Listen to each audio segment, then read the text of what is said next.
Meus queridos, continuemos então o nosso bate-papo.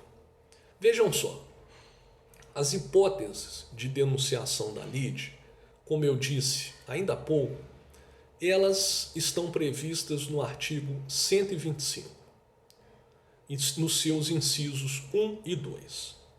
Então, a primeira hipótese de denunciação da lide, ela envolve aquela situação de convocação do vendedor quando o comprador, a título oneroso, ele sofre uma ação na qual se reivindica o objeto da venda e compra. Então, aquele comprador, ele está na iminência de sofrer, na iminência de sofrer os efeitos decorrentes da evicção. O que é evicção? Vamos lembrar das aulas da professora Loren ou da professora Laura. Evicção é a perda total ou parcial de um bem por uma decisão judicial em favor de um terceiro que prova ter direito anterior com relação a esse bem. Então, para vocês compreenderem, se está difícil essa compreensão, nós estamos aqui diante de uma situação em que aquele que vendeu não poderia ter vendido, porque o objeto da venda e compra não pertencia a ele. Então o vendedor vendeu algo que não lhe pertence.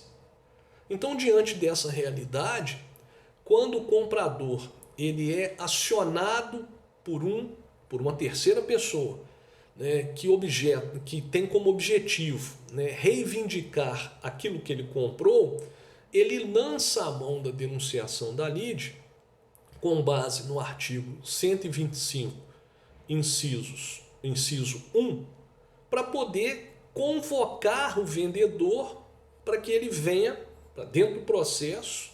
E aí o que vai acontecer?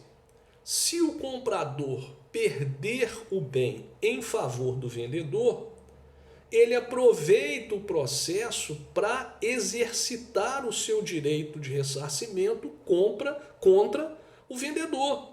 Então eu comprei um imóvel no valor de 500 mil reais. Aí uma terceira pessoa ajuiza uma ação para reivindicar esse imóvel. Eu perco esse imóvel. Então, se eu lanço mão da denunciação da lide, convoco aquele que me vendeu para dentro do processo, eu aproveito o processo que está em curso para cobrar dele o prejuízo. Então eu vou cobrar dele o ressarcimento pelos 500 mil reais que eu paguei pelo imóvel que eu perdi na ação em favor de um terceiro que provou ter um direito anterior sobre esse imóvel. Então é para isso que serve a denunciação da lide nessa modalidade. A segunda hipótese de denunciação da lide está prevista no inciso 2º.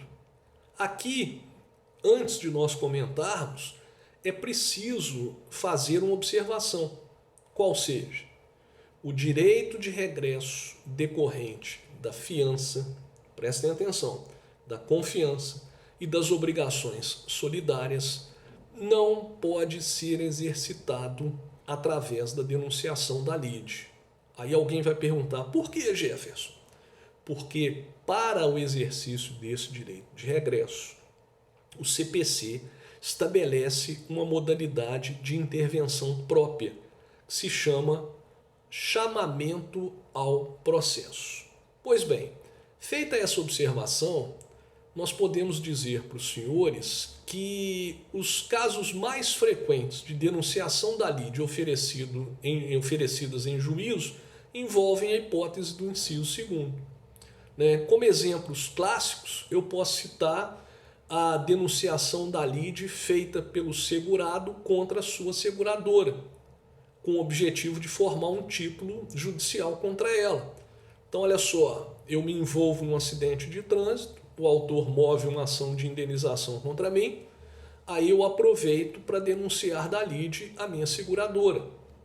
Caso eu seja condenado a pagar uma indenização para o autor da ação, eu vou, com base na mesma sentença, cobrar o reembolso da minha seguradora. Outro exemplo clássico, a denunciação da lide feita pelo empregador em relação ao seu empregado. Então o empregador ele é acionado em juízo para pagar uma indenização em decorrente de um ato praticado pelo seu empregado. O que vai acontecer? Ele denuncia da lide o empregado. Se ele for condenado, ele aproveita o processo para cobrar o prejuízo do empregado. Então são exemplos clássicos, né, que envolvem a aplicação do artigo 125, inciso 2º.